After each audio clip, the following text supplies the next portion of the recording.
Hi guys, welcome back to my channel. I'm back with another recap of All American Homecoming Season 3, Episode 4, Control, the final season.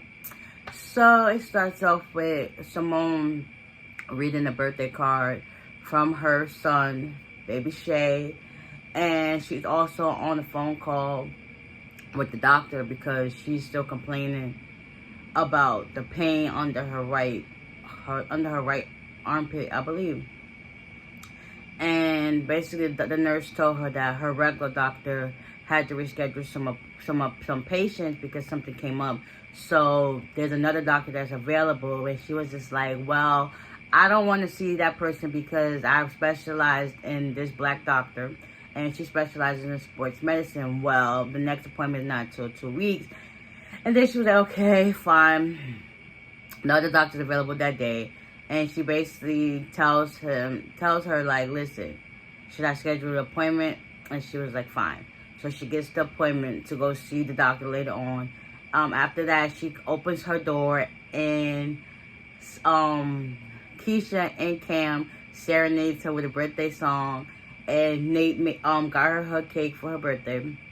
Nate is away at law school interviews, and yeah, Simone also thought that the flowers on the counter was hers, but that was actually from Keisha's dad. So congratulating her for getting into grad school, but it's still too early on that. So she's kind of like in a funk about that because she's like, well, the application process is already starting, so people are getting the accepted letters. Like, I'm just waiting to see if that's gonna be me or not. But she had to keep hope alive, anyways. So after that, Simone, she's walking through the quad or whatever, and she sees Lando kissing some girl. I think her name is Erica. And she was like, "Y'all two should be in bed or something." And then they stop kissing or whatever. Erica goes on by her business, and then Lando goes back to get his coffee. And then he was like, how your birthday plans are going? And she was like, "You shouldn't be asking me that because according to you, you said we're not friends, remember?" And he was like, "I'll give you that, but for what it's worth, happy birthday." And they both went on about the way she got her coffee. Lando went to go speak to JR while JR was sitting there doing his reading or whatever. Lando peeps over the shoulder. He could see Gabby peering her eyes towards him, and he felt like, "Listen, what's happening between you and Gabby? Because it feels as if I was in the doghouse too." He was like, "Listen, she don't want to talk about this baseball thing." And JR asked Lando if he talked to Coach Marcus, and he was like, "Nah, not yet." So after that, eventually Gabby gets up and come over to where JR is, and Lando gets up like, "Hi," and leaves. So now Gabby wants to talk about baseball. JR was like, "Nah, I don't got time for this. I gotta get to class." He gives her a kiss on the cheek and dips. Yeah, so now also Simone is preparing for her birthday celebration. I know I left this part out, but she's supposed to go to like this, I guess, dinner place, but she now want to go to the club and turn up. So now they starting to get ready for her party or whatever. She's still concerned about the pain in her arm. She's at home and she's on a phone call, whatever, still waiting on these doctor's results. After she goes to practice, she goes to the doctor.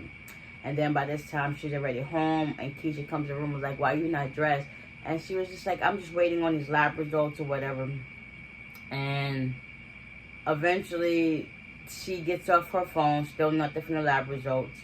And she gets dressed. She's turned to the max, like she's having a good time. Everybody says that they love the lit Simone. I wonder, did Damon text her for her birthday?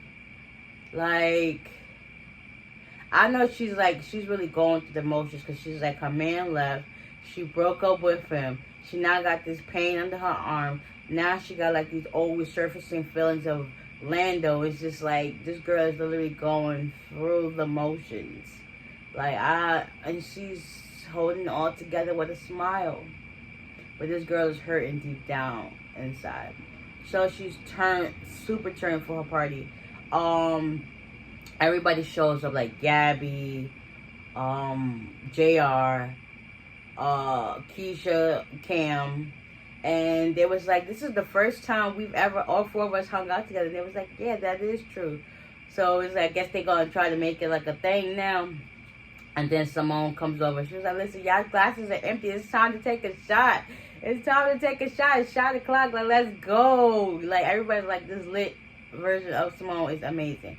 So as the whole time she's walking around the venue, wherever she's at, I think at the club or whatever, she starts like hallucinating that she sees everybody in lab coats, and all she's thinking about is the pain underneath her arm. What could really be wrong, because she knows something is wrong, and everybody's telling her she's fine. And she kept trying to tell the doctor that she did an MRI. That's when she ended up getting the blood work. So yeah, she's waiting on the results of that. After that, she goes to where the DJ is, and she ended up saying the speech. She was like, listen, don't care what nobody else got to say. Don't listen to everybody else's opinion. Screw them. Worry about focusing on yourself, and that's it. And then she ended up kissing the DJ and continues. Next, you know, she leaves the club or whatever. Cam and Keisha's walking with her. She was trying to call Lando, and Keisha was like, no, that's not a good idea. So next, you know, they're already outside. She starts running around or whatever. Cam ends up stopping her. Next, you know, Lando comes. She was like, how did he know he was here? She was like, yeah, I texted him before you could do that too. And so Keisha and Cam went on about their business, and Lando had to go babysit Simone. He made sure she get home safe. So come to find out, Cam was trying to help Keisha find, like, how would you say, inspiration about her, like, grad school, because come to find out, she did get her grad school information, but all of them was rejected. So now Cam wants to help her find some exciting new fresh choreography to help her get into a better school. And Keisha didn't like that fact, because she felt like, okay, I can handle this all on my own, but Cam is just being supportive and like want to help her out so that she can succeed or whatever. So she's got an attitude behind that, and Cam ends up leaving. Coach Turner, his son comes into town, and he's trying to get to know him, but basically his son is like writing him off like, listen, I don't got time for this. I already got a dad in my life, and that's just what it is. So JR was talking to him, was like, listen, I can help you out. So he ended up taking Noah underneath his wing, chilling with the boys and doing weights and stuff like that at the gym. And basically all the boys, Lando, Cam, I know I skipped the part, but yeah, let me stop that part. Backtrack. Lando ended up spending the whole night with Simone for her birthday. She ended up raiding the food cart and stuff at the school, whatever. She ends up eating all the snacks on the tennis court, and she's just thinking like, what's going through her mind? And so she was like, listen, I think you and this girl should, like, she was just doing too much. She basically told him that, like, we are friends and I'm super drunk. Next, you know, they get to the house, and she has like a, you know, drunk minds equals sober thoughts. So she starts telling her truth to him, and I think she was hinting to herself that, like, she wants to get with Lando, but at the same time Lando's messing with another girl, and she know how he really is. He's not a HOE, but that's just what he's giving right now. And it's like, yeah, next, you know, they were gonna have a moment where they kissed. She ended up throwing up all over his sneakers.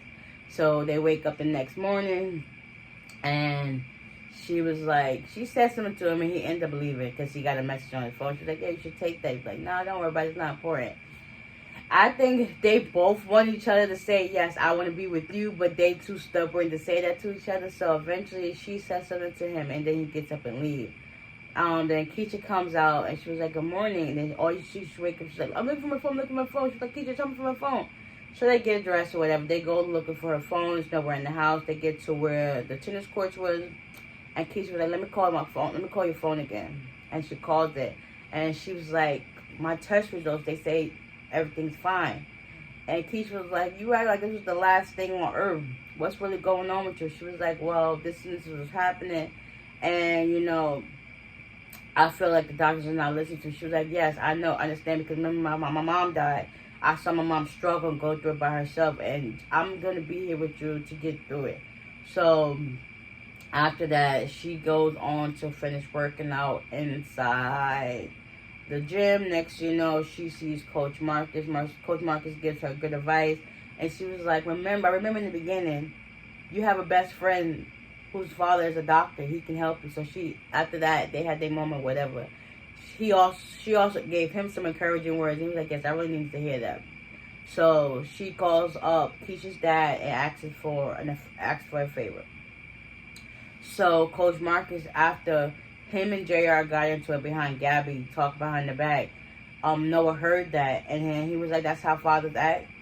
And after that whole situation, Coach Marcus was like, listen, this is how it is, but you also need that tough love too. So long story short, Noah is agreeing to like be lenient towards his dad because he missed out on so much. And Coach Marcus is also trying to be lenient on him, like no disrespect to each other. We know we got to get to know each other all over it because I done missed out on 14 years of your life. So it's like, what's gone is gone, but we can live now in the present and enjoy what we have here. Gabby and JR finally made up, and he realized that she was coming from a good place. After all that, Simone, she finally gets a phone call. The doctor told him to come in the next day. She was like, for what? And he was like, you could just come in tomorrow. But she was like, for what? I'm already here now on the phone. Long story short, she finds out that she might have breast cancer. Yeah. Like, my heart broke for her. She's literally going through this. They would not let her catch a break. But yeah, that was this episode in a nutshell. It's like the one thing she tried to control was her birthday, and all this other stuff is basically out of her control. So she's literally like spiraling down. But good thing she has Keisha there to help her. I wonder if she's gonna let her aunt know all this stuff, because I guess she's away in DC on business as well. So next week, Thea comes back, and a whole bunch of other stuff goes down. So with that being said, I hope you guys enjoyed this, and I'll see y'all in the next one. Bye.